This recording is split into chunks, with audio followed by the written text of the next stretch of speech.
ఈరోజు Moses and Reshma సహోదరులు వారిరువురు జతపరచబడినటువంటి కారణంగా వివాహ వేడుకగా మనమందరము వారి ఆహ్వానాన్ని మన్నించి వచ్చినందుకు వచ్చి సర్వశక్తిమంతుడైనటువంటి దేవాది దేవుని మాటలు వినాలని ఎంతో ఆశతో ఆసక్తితో జాగ్రత్తగా ఆయన మాటలు వినబడుతున్నప్పుడు ఆ మాటలు చెప్పేటటువంటి నేను మీకంటే చాలా చిన్నవాడినే, మీకంటే వయసులో చిన్నవాడినే అయినను నాకు కాదు కానీ దేవాది దేవునికి తల వంచి దేవుని మాటలు వినాలని ఆశపడుతున్నటువంటి మీ అందరికీ కూడా క్రీస్తు పేరట శుభములు వందనాలు తెలియజేస్తున్నాను. ఈరోజు మన సహోదరులు వివాహం చేసుకున్న కారణమును బట్టి రిసెప్షన్ వేడుకను ఏర్పాటు చేశారు కనుక ఈ వేడుకలో సహోదరులకు మాత్రమే కాకుండా ఇక్కడ ఉన్నటువంటి చాలామంది ఆల్రెడీ వివాహం చేసుకున్న వారు ఉన్నారు, కొంతమంది వివాహం చేసుకోబోయేటటువంటి వారు కూడా ఉన్నారు. వారికి వీరికి జీవితంలో అవసరమయ్యే ఉపయోగపడేటటువంటి కొన్ని మాటలు మనం విందాం. మన జీవితానికి అతి ప్రాముఖ్యంలో మన జీవితంలో వచ్చేటటువంటిది, మనల్ని కాస్త అతలాకుతలం చేసేది, మనల్ని కదిలించేటటువంటి ఒకటి ఉంది.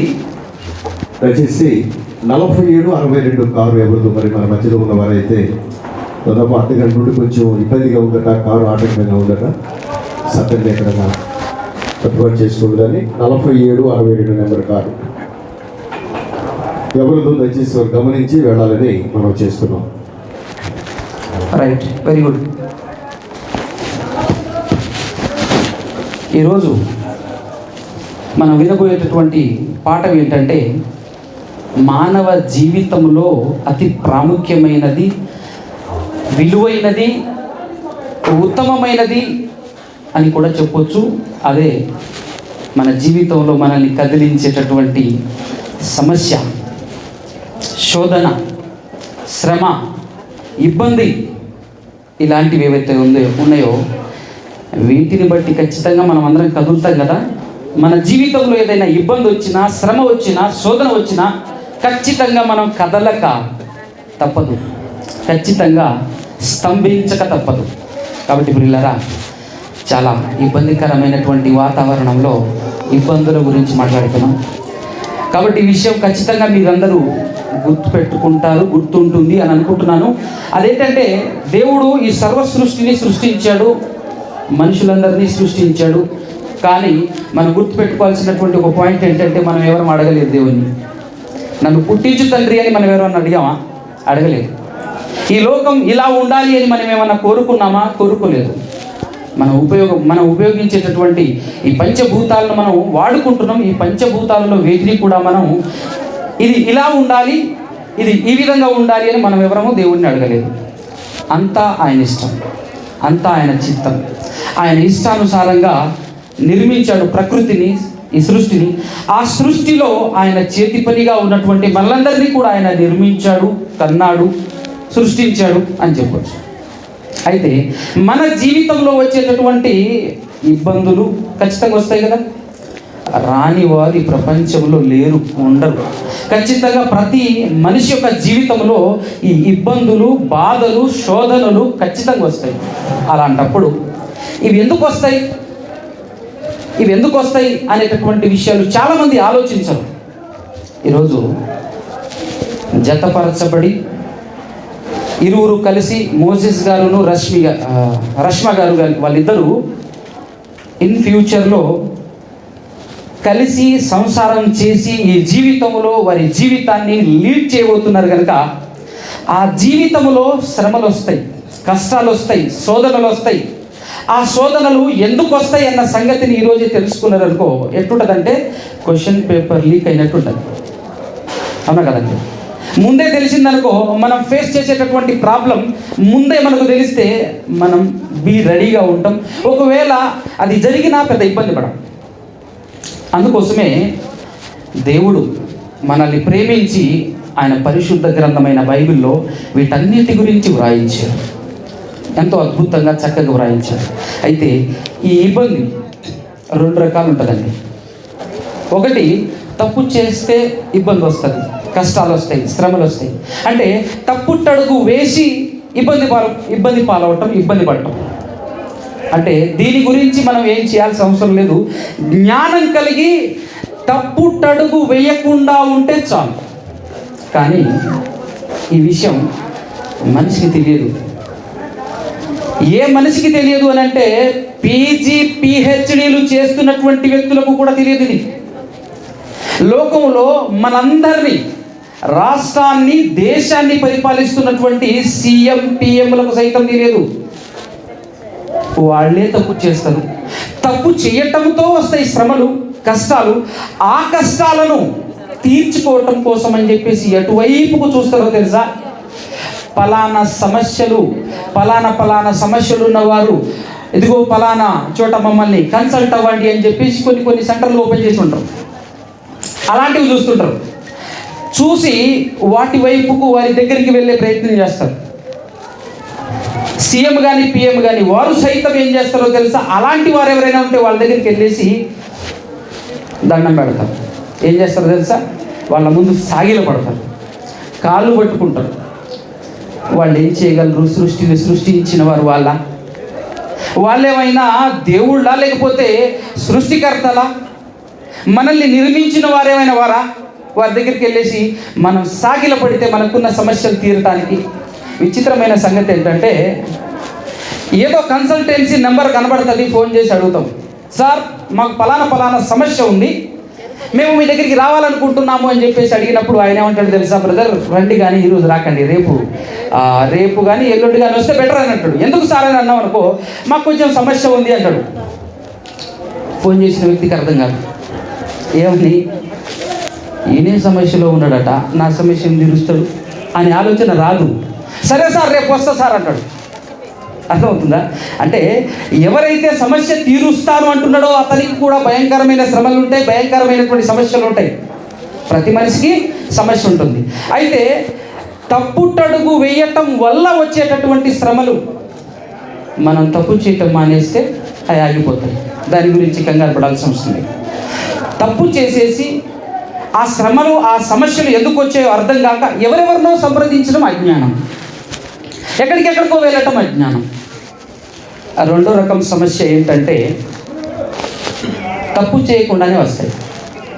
రెండో రకమైనటువంటి సమస్య ఏంటంటే తప్పు చేయకుండానే వస్తాయి. తప్పు చేయకుండా శ్రమలు వస్తాయి బ్రదర్. ఇప్పటివరకు మీరు విన్నారా? తప్పు చేయకుండా కూడా శ్రమలు వస్తాయి, కష్టాలు వస్తాయి, శోధనలు వస్తాయి అని అంటే ఎప్పుడైనా విన్నారా మీరు? తప్పు చేస్తేనే వస్తాయి, తప్పు చేయకపోతే రావు. దాదాపుగా ఈ లోకంలో అందరూ ఎక్కువగా మాట్లాడేది ఏంటంటే తప్పు చేయకపోతే ఏ సమస్య ఉండదు, ఏ ప్రాబ్లం ఉండదు, నువ్వు నీతి నిజాయితీగా బ్రతుకు, ఏ ప్రాబ్లం ఉండదు అని చెప్పి చెప్తుంటారు. కానీ రాదా? ఒక్కటే ఒక మాట, యేసుప్రభు ఏం తప్పు చేశాడండి కదా? భయంకరమైన శ్రమలు. కానీ తప్పు చేశాడా? మరి ఎందుకు వచ్చింది? అవునా కదా? ఆలోచించాలి. ఆలోచిస్తే మనకు చక్కగా అద్భుతంగా అర్థమవుతుంది మ్యాటర్. కాబట్టి జాగ్రత్తగా వినండి. తప్పు చేయకుండా కూడా శ్రమలు వస్తున్నాయి అంటే ఎందుకు?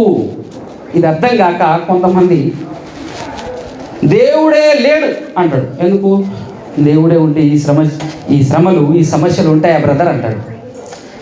ఈ శ్రమలను బట్టి, ఈ సమస్యలను బట్టి నువ్వేం డిసైడ్ అయినావు? దేవుడే లేడు అనేసినావు. మరొకడు ఏం చేస్తాడు తెలుసా?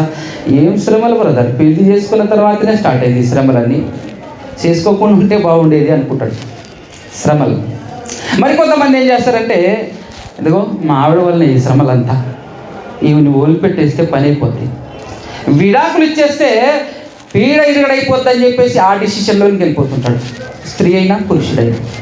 మరికొంతమంది ఓవర్ హీట్ అయిపోయి అర్థం కాక, ఆలోచించక, బ్రెయిన్ని ఓవర్ హీట్ చేసుకొని ఏం చేస్తారు తెలుసా? ఒకళ్ళు చంపుకుంటారు. ఎన్ని సమాజంలో కనపడుతున్నటువంటి విషయాలే, కొత్తవేం కావు.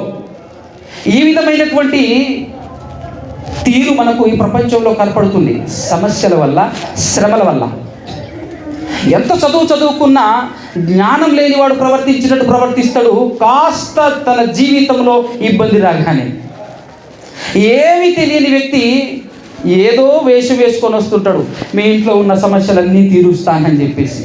ఎంత గుడ్డిగా నమ్ముతాడంటే, ఇతన్ని కరెక్ట్గా ఆరా తీస్తే ఏం చదువుకున్నావు అని అంటే చదువు ఎక్కడిది అంటాడు. సమస్య ఉంది అని సంప్రదించిన వ్యక్తిని అడుగు ఏం చదువుకున్నావంటే పీజీ అంటాడు, వీరైతే పిహెచ్డి కూడా అంటాడు. చాలా విచిత్రం ఇది. సమాజంలో మనం చూస్తూనే ఉంటాం. కనపడటానికి చాలా విచిత్రంగా, అందంగా, అద్భుతంగా కనబడుతున్నా ఇక్కడ ఏముండదు. జ్ఞానం లేనితనం, జ్ఞానం లేకపోవటం వల్ల ఇలా వెళ్తూ ఉంటారన్నమాట. అయితే ఇంతకు సమస్యలు ఎందుకు వస్తాయి? దేవుడు ఏమైనా చెప్పిండా? సమస్యలు, కష్టాలు, తప్పు చేయని వారికి సహితము కష్టాలు ఎందుకు వస్తాయి అని అన్నప్పుడు, దేవుడు మనకు జ్ఞానం ఇచ్చాడండి. బైబిల్లో అద్భుతమైనటువంటి జ్ఞానాన్ని ఇచ్చాడు. ఒకసారి మీ చేతుల్లో పరిశుద్ధ గ్రంథం ఉంటే తెరిచి మంచి మాట చదవండి, అద్భుతంగా అర్థమవుతుంది. యెషయా గ్రంథం 48వ అధ్యాయము, యెషయా గ్రంథం 48వ అధ్యాయము 10వ వచనం చూడాలి. జాగ్రత్తగా వినండి మీరు. ఏమంటున్నాడంటే 48వ అధ్యాయం యెషయా గ్రంథం 10వ వచనంలో ఏమంటున్నాడంటే, దేవుడు ఏమంటున్నాడంటే, నాయనా నిన్ను నేను పుట్టము వేసి తిని అన్నాడు. పుట్టము వేసి తిని అన్నాడు. అర్థమవుతుందా? పుట్టం అంటే ఏంటండి? లేడీస్కి బాగా తెలుస్తుంది, స్త్రీలకు పుట్టము గురించి మేబీ తెలుసా? పుట్టం అంటే ఏంటో తెలుసా? వెండిని కానీ బంగారం కానీ ఇలాంటి వాటిని షైన్ చేయటం కోసం, వాటిని శుభ్రపరచడం కోసం, లేదంటే మనకు కావలసినటువంటి షేపులో వాటిని తీర్చిదిద్దటం కోసం ఏం చేస్తారు తెలుసా? నిప్పుల కొలిమిలో పెట్టేసి బాగా హీట్ చేసేసి దాని తర్వాత దాన్ని తీసి ఒక మనకు కావలసినటువంటి షేప్లో రెడీ చేసేటటువంటి ప్రాసెస్ని ఏం చేస్తారు అని అంటే దాన్ని ఏమంటారంటే పుట్టము వేయటం అంటారు. అయితే దేవుడు మనతో ఏం మాట్లాడుతున్నాడంటే, నాయనా నా కుమారుడా నిన్ను నేను పుట్టము వేసి తినిరా అన్నాడు. పుట్టం వేసావా ప్రభువా? అవును, పుట్టము వేసి తిని అన్నాడు. నెక్స్ట్ మాటలు ఏమంటాడు? ఎదిగో పొరపాటు పడకు, వెండిని వేసినట్టు కాదు. వెండిని వేసినట్టు వేస్తే నువ్వేమవుతావు? తర్వాత బూడిదవుతావు, కనబడవు కదా. వెండిని నిప్పుల్లో వేస్తారు, నిన్ను నిప్పుల్లో వేస్తే ఏమవుతుంది? తర్వాత నువ్వు ఉండవు, ఫినిష్ కదా. కాబట్టి నిప్పుల్లో కాదు, వెండిని వేసినట్టు కాదు. మరి ఎలా ప్రభువా, ఏ విధంగా మమ్మల్ని పుట్టం వేస్తున్నావు అన్నప్పుడు నెక్స్ట్ మాట ఏం చెప్తున్నాడు చూడు ఒక్కసారి. ఏంటడా? ఇబ్బంది కొలమిలో నిన్ను పరీక్షించి తిని. వండర్ఫుల్ మాట కదండి, కదా. దేవుడు ఏం చేస్తున్నాడు తెలుసా? ఇబ్బందుల కొలిమిలో నిన్ను నేను పరీక్షించి తిని. ఇబ్బందుల కొలిమిలో పరీక్షించి తిని. ఇబ్బందులే కదా మనల్ని అతలాకుతలం చేస్తున్న ఈ లోకంలో. ఆ ఇబ్బందులే కదా మనల్ని మన జీవితంలో కుదురుగా బతకనివ్వకుండా చేస్తున్న ఇబ్బందులే కదండి. జాగ్రత్తగా ఆలోచించండి దేవుడు ఏం మాట్లాడుతున్నాడో. ఇబ్బందుల కొలిమిలో నిన్ను నేను పరీక్షిస్తున్నాను అని చెప్పేసి మాట్లాడుతున్నాడు దేవుడు.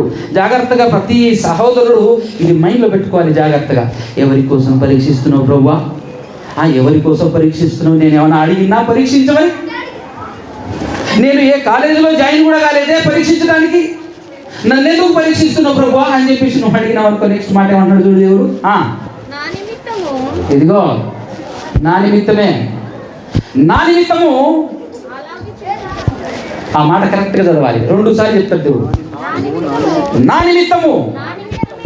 నిమిత్తమే బా, నా నిమిత్తమే అలాగూ చేసేదను.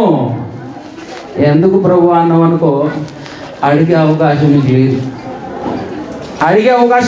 ఎందుకో తెలుసా?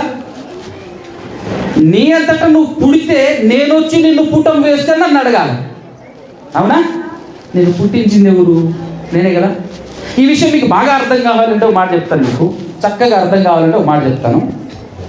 అదేంటంటే మన అవసరాల కోసం అని చెప్పేసి ఒక మట్టి కుండల్ని తయారు చేస్తాం కదా. ఏమంటారు వాళ్ళని? కుమ్మరోళ్ళు అంటారా? అంతేనా? వాళ్ళు మట్టి కుండల్ని తయారు చేస్తారు కదా, అనేక రకరకాల షేప్లో కుండలు చాలా తయారు చేసిన తర్వాత ఏం చేస్తారంటే, కుండలు తయారు చేయమని చెప్పేసి కుండలు ఏమైనా చెప్పినా ఆయనకు చెప్పలేదు కదా, జాగ్రత్తగా విన్నాం, అయిపోయింది. ఆ కుండలను తయారు చేసింది మనిషే. తన అవసరాల కొరకు, తన అవసరాల కొద్దీ ఆ కుండలను తయారు చేస్తే ఆ కుండలన్నింటినీ చక్కగా ఒకదానిపైన ఒకటి ఒకదానిపైన ఒకటి ఒకదానిపైన ఒకటి పేరు చేసిన తర్వాత మధ్యలో మన పొట్టు తెలుసు కదా మీకు, బియ్యం పొట్టు, వడ్ల గింజలు, ఆ పొట్టు, వరి పొట్టు లోపల పెట్టేసి పైనుంచి కాస్త గడ్డి పెట్టేసి ఇదంతా నీట్గా పేర్చిన తర్వాత, ఇవన్నీ ఎందుకు పెడుతున్నావు నాయనా అని చెప్పేసి మనం కుమ్మరాయన్ని అడిగినాం అనుకో, ఆయన ఏమంటాడు తెలుసా, నిప్పు పెడుతున్నా అంటాడు. ఏంది, నువ్వే కదా ఇంత చక్కగా తయారు చేసినావు, తయారు చేసిన వాటన్నిటిని చక్కగా పేర్చావు, బాగుంది, అక్కడి వరకు బాగుంది. అంత చక్కగా పేర్చేసిన తర్వాత ఏం చేస్తున్నావు అంటే గడ్డి పెట్టి నిప్పు పెడుతున్నా అంటాడు. ఎందుకు నాయన నిప్పు పెడుతున్నావు నువ్వు, ఏం చేస్తున్నావు నువ్వు అని చెప్పేసి ఒకవేళ ఆ కుండలు ఏమైనా అడుగుతాయా? ఒకవేళ అడిగినాయే అనుకో, ఏం చేస్తున్నావు నువ్వు, మమ్మల్ని ఈ విధంగా పేరు చేసి కింద నుంచి మంట పెడుతున్నావు నువ్వు అన్నట్టు అని అన్నాడు అనుకో, కీప్ క్వైట్ అంటాడు. అంతే, సైలెంట్గా ఉండు, అంతే. నా ఇష్టం, నా కోసమే, నిన్ను నిర్మించింది నా కోసమే, నిన్ను పరీక్ష పెట్టేది కూడా నా కోసమే, నిప్పు పెట్టేది కూడా నా కోసమే. నిప్పు పెట్టి ఏం చేయాలనుకుంటున్నావు అని అంటే, నువ్వు నాకు పనికి వస్తావో లేదో చూద్దాం అనుకుంటున్నట్టు. అర్థమవుతుందా? నువ్వు నాకు పనికి వస్తావో లేదో చూస్తున్నా. కుండ నిప్పు పెట్టిన తర్వాత గట్టిగా ఉంటాయి, కొన్ని బగులుతాయి. గట్టిగా ఉన్నదాన్ని, పగలకుండా ఉన్నదాన్ని తీసుకొచ్చేసి ఇలా కొడుతుంటాడు అనమాట. మన ముందు మనం ఒకవేళ కొనడానికి వెళ్తాడు, టంగ్ టంగ్ టంగ్ టంగ్ అంటుంటుంది. విన్నారా, చూసారు ఎప్పుడైనా కొన్నారా? ఎండాకాలంలో అయితే పరిచయం బాగా కదా, వెళ్తుంటాం తీసుకొస్తుంటాం కాబట్టి. అంటే ఎందుకు నిప్పు పెట్టినావనంటే, ఇప్పుడు వాడుకోవటం కోసం. నువ్వు నాకు ఉపయోగపడాలి అని అంటే నిప్పు పెట్టక తప్పదు. తయారు చేసిన తర్వాత నిప్పు పెట్టకుండా నీ ఆ కుండలో నీళ్లు పోస్తే ఏమవుతుంది? కరిగి మళ్ళీ మట్టి అవుతుంది కదా. అంటే దేవుడే ఈ మనిషే మట్టి కుండను తయారు చేసేసి ఆ మట్టి కుండను వాడుకోవటం కోసం, పర్మనెంట్ ప్లేస్ కోసం ఏం చేస్తున్నాడు? నిప్పు పెట్టి పరీక్షిస్తున్నాడు. దేవుడు ఏం చేస్తున్నాడు? నిన్ను, నన్ను, మనలందరినీ దేవుడు ఏం చేస్తున్నాడండి? ఇబ్బందిల కొలిమి. ఎందుకో తెలుసా? ఇబ్బందిల కొలిమి ఎందుకో తెలుసా మనకు అవసరము? మన ఒరిజినల్ స్వరూపం ఎప్పుడు బయటపడుతుందో తెలుసా? లోపట ఉన్నోడు బయటికి ఎప్పుడు వస్తాడో తెలుసా? నిమ్మలంగా ఉన్నప్పుడు రాడు. అంత ఆనందంగా, సుఖ సంతోషంగా, హ్యాపీగా ఉన్నప్పుడు మనం ఎట్టుంటామంటే, మనకంటే బుద్ధిమంతుడు ఈ ప్రపంచంలోనే ఉండడు, ఆ రేంజ్లో ఉంటాం మనం. మనకంటే మంచోడు ఈ ప్రపంచంలో ఎవడూ ఉండడు, ఆ రేంజ్లో ఉంటాం. కానీ ఒక్కసారి కష్టాలు, ఇబ్బంది జీవితంలో స్టార్ట్ అయినప్పుడు చూడాలి, ఒరిజినల్ బయటకు వస్తుంటుంది కదా, ఒరిజినల్ బయటకు వస్తుంటుంది. అందుకోసమే దేవుని ప్లాన్, దేవుని ప్రణాళిక ప్రతి క్రైస్తవుడికండి, ఈ లోకంలో ఉన్న ప్రతి మనిషికి తెలియాల్సినటువంటి ఉత్తమమైనటువంటి విషయం ఇది. ఏంటో తెలుసా? మనకు శ్రమలు ఎందుకు వస్తున్నాయి, మనకు కష్టాలు ఎందుకు వస్తున్నాయి అని అన్నప్పుడు, దేవుడు ఎందుకు కష్టాల పాలు నిన్ను చేస్తున్నాడు అని అంటే, తన కొరకే అని అంటే, తానున్న మహాలోకం, మహిమలోకమైన పరలోకములో నిన్ను చేర్చటం కోసం, నిన్నక్కడికి తీసుకెళ్ళటానికి నువ్వు సరిపోతావా సరిపోవా అని చెప్పేసి చూస్తున్నాడు, పరీక్షిస్తున్నాడు. మనకు అర్థం కాక ఏమ కంగారు పడిపోతుంటాం కదా. మన దాంపత్య జీవితంలో కూడాను చిన్న చిన్నవి కష్టాలు అనేవి మనం ఊహించుకున్నట్టు రావు. శ్రమలు అనేవి, శోధనలు అనేవి మనం ఊహించుకున్నట్టు రావు. మనం ఊహించుకున్నట్టు వస్తే ఇంకేముంటుందండి? మనం అనుకున్నట్టు రావు. దేవుడు ఎంత చక్కగా మనల్ని పరీక్ష చేస్తున్నాడు, పరిశీలన చేస్తున్నాడు, పరీక్ష పెడుతున్నాడు చూసారా. కానీ ఇక్కడ కూడా ఈ పరీక్షలో మనుషులందరూ, ఆదాము మొదలుకొని ఇప్పటి వరకు, ఆదాము మొదలుకొనండి అందరి పరీక్షలు ఫెయిల్ అయ్యారు. అన్ని కుండలు పగిలినాయా లేవా? మొట్టమొదట సృష్టిని సృష్టించిన తర్వాత మొట్టమొదటి మనిషి ఎవరు మీ అందరికీ తెలుసు కదా. ఒకసారి పేరు చెప్పండి విందాం. చెప్పండి అండి, ఏం కాదు. Very good. ఆదాము కదా. ఆదామును తయారు చేసిన తర్వాత వెంటనే పరీక్ష స్టార్ట్ అయింది. తెలుసా? వెంటనే ఎగ్జామ్ స్టార్ట్ అయింది. పెట్టాడు ఏదేను తోటలో. పెట్టేసిన తర్వాత పాఠం చెప్పాడు. ఏం పాఠం చెప్పాడో తెలుసా? నాన్న, ఇదిగో ఈ చెట్టు మంచిది కాదు, ఇదిగో ఈ చెట్టు మంచిది. చెట్లు చాలా ఉన్నాయి, ఆప్షన్స్ చాలా ఇచ్చింది. ఇదిగో ఒకే ఒక చెట్టు, ఆ కాయలు నువ్వు తిన్నావు అనుకో చస్తావు చెప్తున్నా అని చెప్పి పాఠం చెప్పాడు. పాఠం చెప్పిన తర్వాత పక్కకు జరిగాడు దేవుడు. పాఠం చెప్పి పక్కకు జరిగాడు. ఏం జరుగుతుందనంటే ఎగ్జామ్. దేవుడు చూస్తున్నాడా? ఆదాము తప్పు చేసినప్పుడు, హవ్వమ్మ తప్పు చేసినప్పుడు దేవుడు చూస్తున్నాడా అంటే 100% చూస్తున్నాడు. అక్కడే ఉన్నాడు. ఆపోజుగా ఆపితే ఎగ్జామ్ ఎందుకైతుంది కదా. ఇప్పుడు మనం పాఠాలు చేపెట్టాడు. మనం చాలామంది ఇక్కడ చదువుకున్నటువంటి వాళ్ళు ఉన్నారు కదా. చదువుకున్నటువంటి వాళ్ళకి అర్థం కావాలి, మనకు పాఠాలు సంవత్సరం అంతా పాఠం చెప్పినటువంటి మాస్టర్ ఎక్కడ ఉంటాడు తెలుసా? మనం ఎగ్జామ్ రాస్తున్నప్పుడు మన పక్కనే ఉంటాడు. ఆయన మనకు పాఠం చెప్పింది. మన ఎగ్జామ్ సెంటర్లో మన పక్కనే ఉంటాడు. మనం ఆయన ముందే తప్పులు రాస్తుంటాం. ఆయన చూస్తూ ఉంటాడు. ఏది సార్ తప్పులు రాస్తుంటే చెప్పవాలంటే, చెప్తే ఎగ్జామ్ అని ఎందుకు అంటారు దీని అంటాడు. అవునా కదా? పక్కనే ఉంటాడు ఆయన, ఇన్విజిలేటర్గా చూస్తూ ఉంటాడు. అంతే. రిజల్ట్ తర్వాత అంటాడు. అంతే. అవునా కదా? ఇప్పుడు కాదు, రిజల్ట్ తర్వాత ప్రస్తుతానికైతే నువ్వు రాయి, ఎట్లా రాస్తావు రాయి, నీ ఇష్టం. ఎందుకంటే పాఠం అయితే చెప్పబడిందిగా. అలాగే ఆదాము గారికి కూడా పాఠం చెప్పబడింది. స్టార్టింగ్ మొట్టమొదటి జంటకి ఏం జరిగిందో తెలుసా? పరీక్ష, ఎగ్జామ్. మన జీవితంలో ఏ రకంగానైనా రావచ్చు ఆ ఎగ్జామ్, దేవుని పరిశోధన. అసలు దేవుడు ఎందుకు ఈ పరీక్ష పెడుతున్నాడు, దేవుడు ఎందుకు ఈ పరీక్ష పెడుతున్నాడు అని అన్నప్పుడు, ఎవరి కోసం పరీక్ష పెడుతున్నాడో చెప్పాడు, నా కోసమే అన్నాడు. ఎందుకు అని అన్నప్పుడు ఏం చెప్తాడో తెలుసా? ఒక్కసారి హెబ్రీయులకు రాసినటువంటి పత్రిక ముగించుకుందాం. ఇంకో 2 వచనాలు ముగించుకుందాం. హెబ్రీయులకు రాసినటువంటి పత్రిక 12వ అధ్యాయంలో మంచి మాట.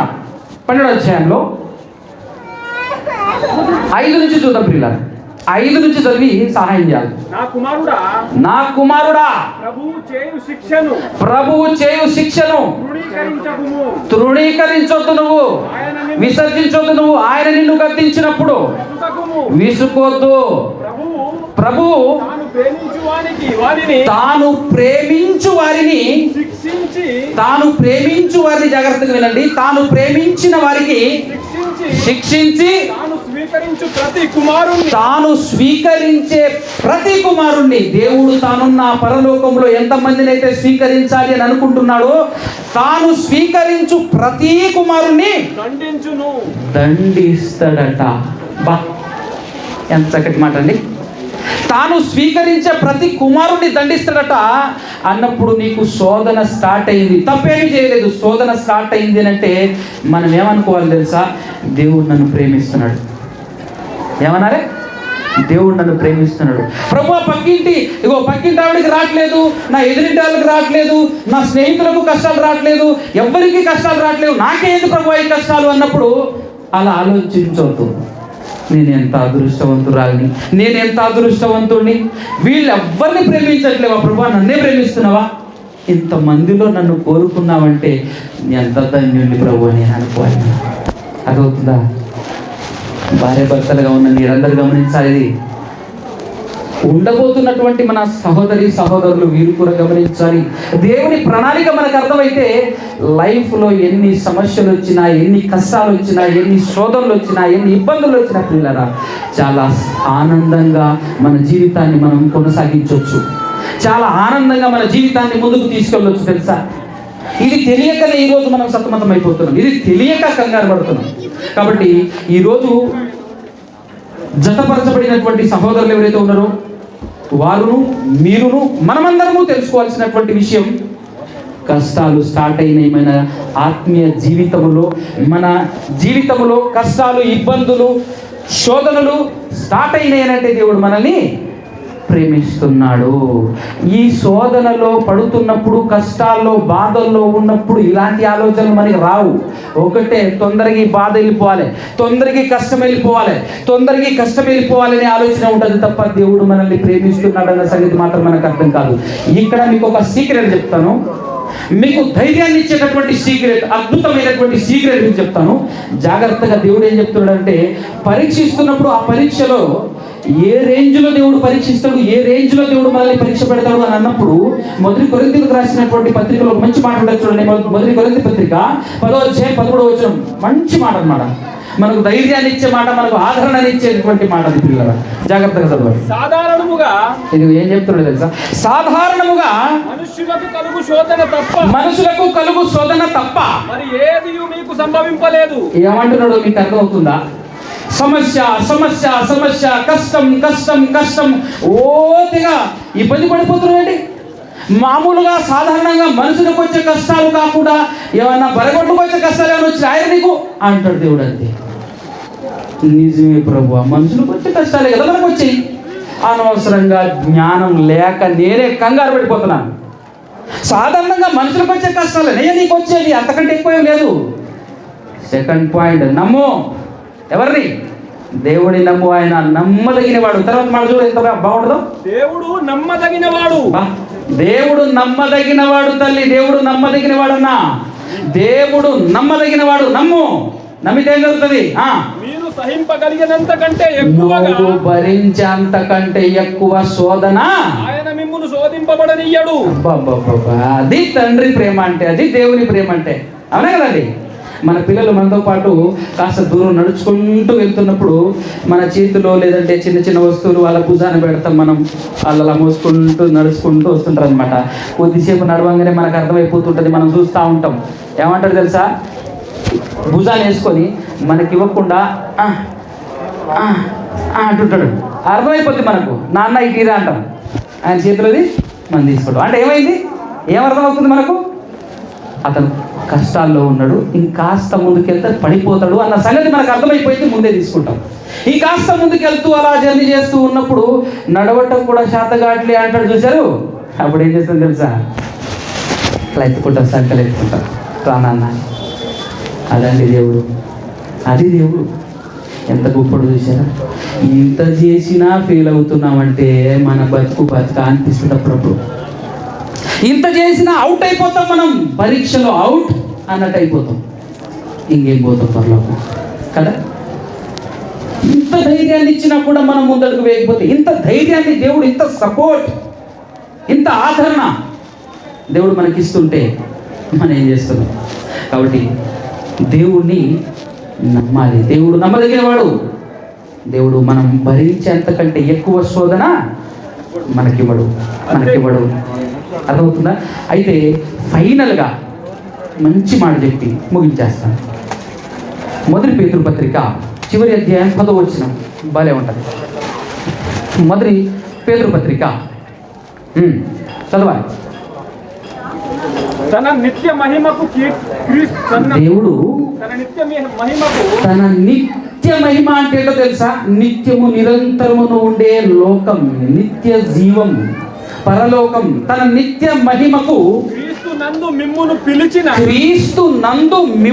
పిలిచిన సర్వకృపానిధియగు దేవుడు, సర్వ కృపలకు నిధి, సర్వ కృపానిధియగు దేవుడు కొంచెము కాలము మీరు శ్రమపడిన పిమ్మట, కొంచెము కాలము, జాగ్రత్తగా వినండి, కొంచెము కాలము మీరు శ్రమపడిన పిమ్మట తానే మిమ్మును పూర్ణులుగా చేసి, తానే మిమ్ములను ఏం చేస్తున్నారట?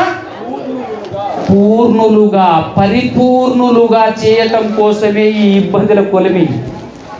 కుండలకెందుకు నింపు పెట్టాడు? పరిపూర్ణులు కావాలిగా, రేపు వాడబడాలి కదా. రేపు వాడబడటం కోసం కుండరడి చేసినటువంటి వ్యక్తి ఆ కుండలకు పెట్టిండు. దేవుడు కూడా మనకు ఇబ్బందుల కొలిమిలో నిలబెట్టబోతున్నాడన్న సంగతి ముందే ఎరిగి ఎంత ధైర్యంగా ఉండాలో తెలుసా? లైఫ్లో కూడా మన జీవితంలో ఇబ్బంది పడకూడదు. ఎన్ని కష్టాలు వచ్చినా, ఎన్ని ఇబ్బందులు వచ్చినా ఖచ్చితంగా వెళ్ళిపోతాయి. ఖచ్చితంగా అవి వెళ్ళిపోతాయి. ఎలాంటిది వచ్చినా కూడా. ఈరోజు నేను అదొకటి అనుభవించి వచ్చాను. ఇక్కడికి మధ్యలో ఒక యాక్సిడెంట్ జరిగింది, చాలా కంగారు పడ్డాను, ఇక్కడ ఎవరు లేరు కదా నాకు అని అనుకున్నాను. కానీ దేవుడు నాకు భయాన్ని ఇచ్చాడు. ఎవరు లేరు కదా అనేటటువంటి ఆలోచనతోనే ప్రార్థన చేసుకుంటున్నాను. అంతలోనే ఇద్దరు సహోదరులు వచ్చారు. ఇక్కడ ఉన్నారు మన సహోదరులు. దేవుడు పంపించాడు, సరే నువ్వేం టెన్షన్ తీసుకోకు, జస్ట్ సిట్ దేర్ అన్నాడు. అక్కడ కూర్చో, మేమున్నాం. ఎంత ఆదరణ ఇచ్చాడు దేవుడు. నిజమే తండ్రి అని చెప్పింది. ఏంటో తెలుసా, మిమ్మల్ని మీరు భరించునంత కంటే ఎక్కువ శోధన మీకు నేను ఇవ్వను. ఇక్కడ ఏమంటున్నాడు, కొద్ది దినములు మీకు శ్రమ కలుగును, తానే మిమ్ములను పూర్ణులుగా చేసి స్థిరపరిచి బలపరుచును. అర్థమవుతుందండి? ఈ విషయాలు మనకు తెలిస్తే బాధపడతామా, ఇబ్బంది పడతామా చెప్పండి? కష్టాలు వస్తే అమ్మో బాబోయ్ మొర్రో అని చెప్పేసి మొత్తుకుంటామా? ఎక్కడికెక్కడికో పరిగెడతామా? ఏదేదో సెంటర్లు చూసుకొని పరిగెడుతుంటారు లోకంలో. సమస్యలు వచ్చినాయి, నో ప్రాబ్లం, పోతాయి. దేవుణ్ణి ధ్యానించు, ప్రార్థన చేసుకో, ఇంట్లో ఉండు, ఏం కాదు, పోతాయి. ఒకవేళ నువ్వు తప్పు చేస్తే వచ్చాయా, సరిదిద్దుకో, సరి చేసుకో. తప్పు చేయకుండా బ్రతుకు. తప్పు చేయటం వల్ల వచ్చేటటువంటి సమస్యలు నిన్ను నరకానికి తీసుకెళ్తాయి. తప్పు చేయకుండానే వచ్చే కష్టాలు విలువైనవి. ఆ శోధన, ఆ ఇబ్బంది చాలా విలువైంది కనుక అది నిన్ను పరలోకానికి చేర్చుతుంది. అందుకోసమే మానవ జీవితంలో శ్రమలు అనేవి చాలా ఉత్తమమైనవి, చాలా శ్రేష్టమైనవి అని చెప్పేసి నేను చెప్పాను. కాబట్టి ప్రియులారా, ఇక్కడ ఉన్నటువంటి మీరందరూ, ఆఖరికి మన సహోదరులు ఈ రోజు నుంచి దాంపత్య జీవితాన్ని ఆరంభించబోతున్నటువంటి మన సహోదరులు కూడాను ఈ విషయాన్ని గమనించి, మన కనతండ్రి అయిన దేవాది దేవుడు మనకిచ్చినటువంటి సలహా, మనకు ముందే క్వశ్చన్ పేపర్ లీక్ చేశాడు మన జీవితానికి. తెలుసా, క్వశ్చన్ పేపర్ ముందే లీక్ చేస్తాడు, ఇది నాన్న అన్నాడు. అయినా కూడా బ్రతకకపోతే ఇక మనం పనికిరాం ఆయన ముందు. ఆయనున్న ఆ లోకానికి మనం చేరటానికి మనం అస్సలం పనికిరాం అన్న సంగతి నీట్గా తేల్చి పక్కన పడేస్తాడు, నరకంలో వేసేస్తాడు. కాబట్టి ధైర్యంగా ఉండండి, ధైర్యం కలిగి బ్రతకండి. దేవుడు ఉన్నాడు. అండ్ సమస్యలు, కష్టాలు, శోధనలు వచ్చినప్పుడు ఏమాత్రం భయపడకండి. ప్రపంచానికి నువ్వు మాదిరి కావాలి. ఒక క్రైస్తవుడు ప్రపంచానికి దిక్సూచి కావాలి. ప్రపంచంలో బ్రతుకుతున్నటువంటి వాళ్ళందరికీ దిక్సూచి కావాలన్నది దేవుడు కోరుకున్న కోరిక. కాబట్టి ఆ విధంగా మీరందరూ బ్రతుకుతారని, అదే విధముగా సర్వకృపానిధియగు దేవాది దేవుడు కొంచెము కాలం, కొద్ది దినాలు మీకు శ్రమలు వస్తాయి, మీరు ఓర్చుకున్నట్లయితే ఆయనే మిమ్మల్ని పరిపూర్ణులుగా చేయును అని చెప్పేసి మొదటి పేతురు పత్రికలో చివరి అధ్యాయంలో పిల్లరా ఏముందో చూడండి ఒకసారి. చివరి అధ్యాయంలో 10th వర్డ్, 10వ వచనం, హెబ్రీయులకు రాసినటువంటి మొదటి పేతురు 5:10 తన నిత్య మహిమకు క్రీస్తు నందు మిమ్మును పిలిచిన సర్వకృపానిధియగు దేవుడు కొంచెము కాలము మీరు శ్రమపడిన పిమ్మట తానే మిమ్మును పూర్ణులునుగా చేసి స్థిరపరిచి బలపరుచును. దేవుడు ఏం చేస్తున్నాడట? నిత్య మహిమకు క్రీస్తు నందు మిమ్మును పిలిచిన సర్వకృపానిధియగు దేవుడు కొంచెము కాలము మీరు శ్రమపడిన పిమ్మట తానే మిమ్మును పూర్ణులుగా చేసి స్థిరపరిచి బలపరుచును. వండర్ఫుల్ మాట అండి. క్రీస్తు నందు మనల్ని పిలిచి మనల్ని పరిపూర్ణునిగా చేసేది దేవుడే. శ్రమల ద్వారా సంపూర్ణునిగా చేస్తున్నది దేవుడే. నీకు, నాకు, మనకు మాత్రమే కాదు, ఆయన ప్రియకుమారుడు మనం ఎవరినైతే వెంబడిస్తున్నామో, మనం ఎవరిని వెంబడిస్తే మనం దేవుని దగ్గరికి, తండ్రి దగ్గరికి చేరుకోగలమో, ఆయనకి కూడా, ఆ యేసుక్రీస్తు ప్రభుల వారికి కూడా దేవుడు ఏం చేశాడో తెలుసా? సంపూర్ణునిగా చేశాడు. ఎలా చేశాడు సంపూర్ణునిగా అని అన్నప్పుడు ఒక్కసారి క్రీస్తు ప్రభులారు ఎలా పరిపూర్ణుడయ్యాడో తెలుసా? ఎవరు పరిపూర్ణులుగా చేశారో తెలుసా? హెబ్రీయులకు రాసినటువంటి పత్రిక 2వ అధ్యాయం ప్రియులారా 10, 11, 12 వచనాలు చదువుకొని ముగించుకుందాం.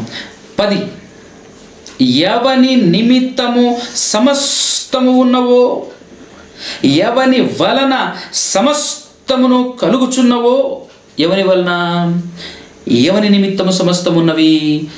దేవుని నిమిత్తం. ఎవని నిమిత్తం? దేవుని నిమిత్తము. ఎవని వలన సమస్తము కలుగుచున్నవో, ఎవని వలన సమస్తము కలుగుచున్నది? దేవుని వలన సమస్తము కలుగుచున్నది. అలాంటి ఆయన అనేకులైన కుమారులను, ఒకవేళ ఈ వచనం చాలామంది అర్థం చేసుకోవటం కష్టపడుతుంటారు. ఈ వచనం ఒకవేళ మీరు ఇంతకుముందు అపార్థం చేసుకున్నారేమో, యేసుక్రీస్తు అని అనుకొని, కాదు. ఎవని నిమిత్తము సమస్తము ఉన్నవో, ఎవని వలన సమస్తమును కలుగుచున్నవో అంటే ఆయన ఎవరో కాదు, యేసుక్రీస్తు కాదు, దేవుడు. ఆ దేవాది దేవుడు ఆయన అనేకులైన కుమారులను మహిమకు తెచ్చుచుండగా, అనేకులైనటువంటి కుమారులు భూలోకంలో ఉన్నటువంటి మనుషులమైన మనమందరము దేవుని పిల్లలమే కాబట్టి మనందరినీ మహిమలోకం దేవుడు నా లోకానికి తీసుకొని వెళ్ళటం కోసం ఆయన ఈ లోకానికి తన ప్రియ కుమారుడైన యేసుక్రీస్తును పంపించాడు కదా. ఇది మనకు గుర్తుండాలి. అయితే ఆయన అనేకులైన కుమారులను మహిమకు తెచ్చుచుండగా వారి రక్షణకర్తను, ఇప్పుడు మన రక్షణకర్త ఎవరు? యేసుక్రీస్తే కదా. అంటే మనల్ని రక్షించడానికి దేవుడు ఎవరిని పంపించాడు? రక్షణకర్తగా ఎవరిని నియమించాడు? యేసుక్రీస్తు ప్రభువులను నియమించాడు. కాబట్టి వారి రక్షణకర్తను శ్రమల ద్వారా, పాయింట్అవుట్ చేసుకోవాలి మాట, గుర్తుపెట్టుకోండి జాగ్రత్తగా. శ్రమల ద్వారా వారి రక్షణకర్తను అంటే యేసుక్రీస్తును ఆయన అనేకులైన కుమారులను మహిమకు తెచ్చుచుండగా, అంటే ఆయన అంటే దేవుడు అనేకులైన కుమారులను మహిమకు తెచ్చుచుండగా వారి రక్షణకర్తను అంటే యేసుక్రీస్తును శ్రమల ద్వారా సంపూర్ణునిగా చేయుట ఆయనకు తగును. సంపూర్ణునిగా చేయుట ఆయనకు తగును. ఎవరికి? దేవునికి తగును. దేవునికి తగును అంటే యేసుక్రీస్తు ప్రభుల వారు కూడా సంపూర్ణుడు ఎలా అయ్యాడు? యేసుక్రీస్తు ప్రభుల వారు కూడా సంపూర్ణుడు ఎలా అయ్యాడు అంటే దేవుడు ఏ విధంగా చేయించాడంటే శ్రమల ద్వారా ఆయన్ని సంపూర్ణునిగా చేశాడు ప్రియులారా. అయితే ఈరోజు మనమందరం కూడా సంపూర్ణులం కావాలి. మనమందరం కూడా సంపూర్ణులం కావాలి అంటే ఖచ్చితంగా మనం ఆహ్వానించాలి మన జీవితంలో శ్రమలను. తప్పే చేయకుండా, తప్పు చేసి వచ్చేటటువంటి శ్రమలు నిన్ను పరిపూర్ణలోనికి నడిపించవు, నరకానికి నడిపిస్తాయి. నువ్వు తప్పు చేసి అనుభవిస్తున్నటువంటి శ్రమలు చూసావు, ఆ శ్రమలు నిన్ను పరలోకం చేర్చవు. కానీ నువ్వు ఏ పాపము చేయకుండా, ఏ తప్పు చేయకుండా నీకు వచ్చేటటువంటి శ్రమలు ఉంటాయి చూసారు, అవి మిమ్మల్ని పరలోకానికి చేర్చేటటువంటి శ్రమలు ప్రియులారా. అవి మిమ్మల్ని పరలోకానికి చేర్చేటటువంటి శ్రమలు. అందుకోసమే మనము కూడా యేసుక్రీస్తు ఎంతటి పరిపూర్ణుడో మనము కూడా అంతటి పరిపూర్ణులము కావాలి అన్నది దేవుని ఆశ. దాన్ని కూడా ఒకసారి మీరు కన్ఫ్యూజ్ కాకుండా ఉండటం కోసం ఒకసారి ఒక మాట, ఎఫెసీయులకు రాసినటువంటి పత్రిక 4వ అధ్యాయము చదివి వినిపిస్తాను చూడండి. ఎఫెసీయులకు రాసినటువంటి పత్రిక 4వ అధ్యాయము 11-12 వచనాలు చూద్దాం. ఎఫెసీయులకు రాసిన పత్రిక 4వ అధ్యాయము 11-12 వచనాలు ప్రియులారా. మనమందరము విశ్వాస విషయములోను దేవుని కుమారుని గూర్చిన జ్ఞాన విషయములోను ఏకత్వము పొంది సంపూర్ణ పురుషులమగు వరకు, అనగా క్రీస్తునకు కలిగిన సంపూర్ణతకు సమానమైన సంపూర్ణత గలవారమగు వరకు. చూసారు ఎంత చక్కటి మాట. క్రీస్తునకు కలిగిన, మనమందరము జ్ఞాన విషయంలోనూ దేవుని కుమారుని గురించిన, విశ్వాస విషయంలోనూ దేవుని కుమారుని గురించిన జ్ఞాన విషయంలోనూ ఏకత్వము పొంది సంపూర్ణ పురుషులమగు వరకు, అనగా ఎలాంటి సంపూర్ణ పురుషులము? క్రీస్తునకు కలిగిన సంపూర్ణతకు సమానమైన సంపూర్ణత గలవారమగు వరకు ఆయన ఇలాగూ నియమించను. దేవుడు నియమించిన విధానం అన్నమాట. అందుకోసం ఏమన్నాడు పేతురు పత్రికలో?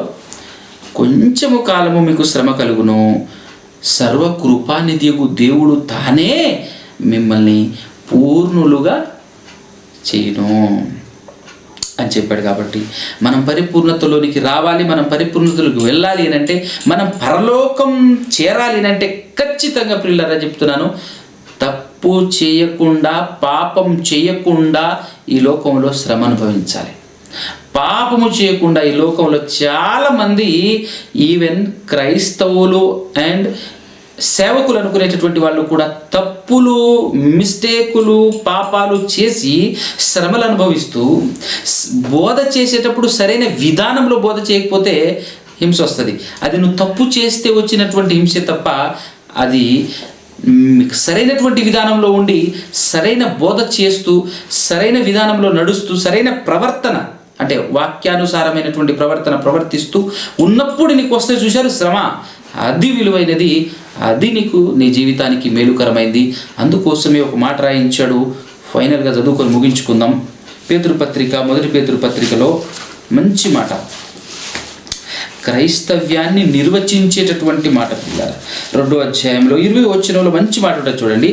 తప్పిదమునకై దెబ్బలు తినినప్పుడు మీరు సహించిన ఎడల మీకేమి ఘనము?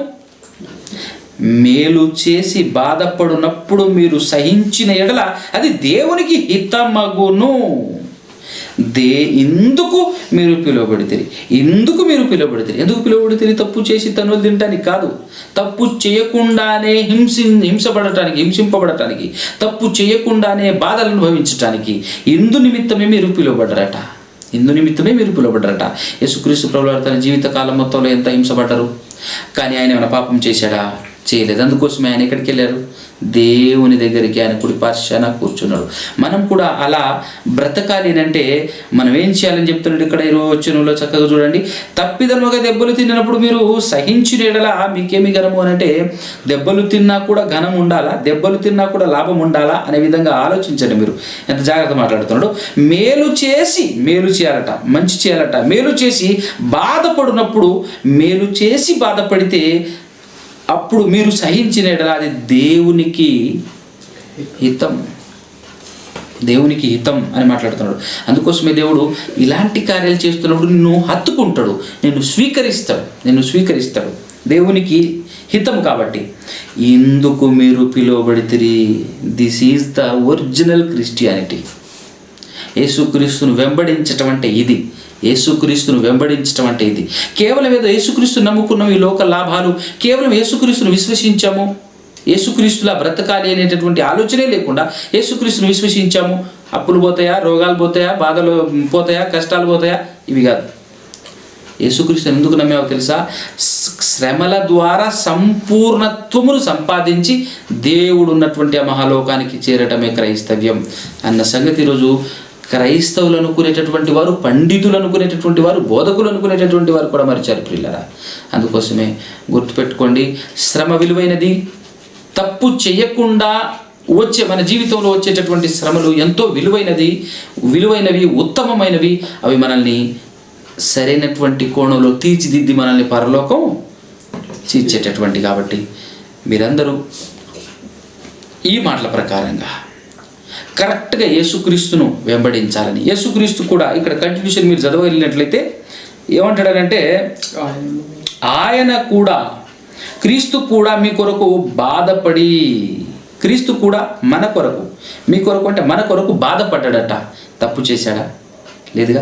తప్పే చేయకుండా బాధపడి మీరు తన అడుగు జాడల యందు నడుచుకొనున్నట్లు మీకు మాదిరి ఉంచిపోయాను అని అంటే, ఇప్పుడు యేసుక్రీస్తు ఉంచిపోయిన మాదిరిలో, యేసుక్రీస్తు అడుగు జాడల్లో మనం వెళ్ళాలి అంటే ఏం చేయాలి చెప్పండి? యేసుక్రీస్తు ప్రభువారు ఎలాగైతే తప్పు చేయకుండా హింసలు పడ్డాడో నువ్వు కూడా ఏం చేయాలి? అది చేయాలి. మనం కూడా ఏం చేయాలి? తప్పు చేయకుండా ఆయన నడిచినట్లు నడవాలి. ఆయన తప్పు చేయకుండా హింసలు పడాలి. కానీ ఈరోజు తప్పులు అర్థం కాకుండా, తెలియకుండా, నోటి ద్వారా, చూపుల ద్వారా, మాటల ద్వారా, మన ప్రవర్తన ద్వారా ఎన్నో తప్పులు చేస్తాము. ఆ తప్పుల వల్ల వచ్చేటటువంటి హింసలన్నింటినీ మనం ఏమంటాం తెలుసా? దేవుని నమ్ముకున్నందుకు ఈ హింసలు వస్తున్నాయి బ్రదర్ అని మాట్లాడుతుంటారు. అదెంత మాత్రమును తగదు పిల్లారా, అదెంత మాత్రమును తగదు. కాబట్టి మీ జీవితంలో వచ్చేటటువంటి శ్రమలు అవి తప్పు చేస్తే వచ్చాయా, తప్పు చేయకున్నా కూడా వచ్చాయా? జాగ్రత్తగా మిమ్మల్ని మీరు పరిశీలన చేసుకోండి. దేవుడు తన ప్రియకుమారుడైన యేసుక్రీస్తు ప్రభువారి ద్వారా మాట్లాడించినటువంటి మాట, పరలోకం వెళ్ళటం అంత సులభం కాదు. పరలోకానికి వెళ్ళేటటువంటి, జీవ మార్గానికి వెళ్ళేటటువంటి దారి చాలా ఇరుకుగాను, ఇబ్బందిగాను ఉంటుంది అని అన్నాడు. ఈ ఇరుకులో, ఈ ఇబ్బందిలో ఉన్నవాడే పరిపూర్ణతను సంపాదించి దేవుని దగ్గరికి చేరుకోగలడు.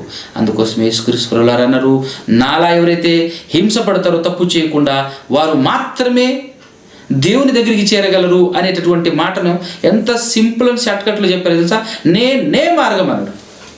నా ద్వారా తప్ప ఎవరును తండ్రి ఎదుకు ఎక్కిపోలేడు అన్నాడు. అంటే దాని అర్థం ఆయన ఎలాగైతే బ్రతికాడో, ఆయన ఎలాగైతే తప్పు చేయకుండా ఈ లోకంలో హింసపడ్డాడో, నువ్వు నేను మనం అందరము కూడా అది చేయవలసినటువంటి వారముగా ఉన్నాం కనుక ఆయనే మార్గము, ఆయన ద్వారానే మనం పరలోకం చేరగలం అనేటటువంటి విషయాన్ని గమనించి అర్థం చేసుకోవాలని మనవి చేస్తూ అందరికీ వందనాలు.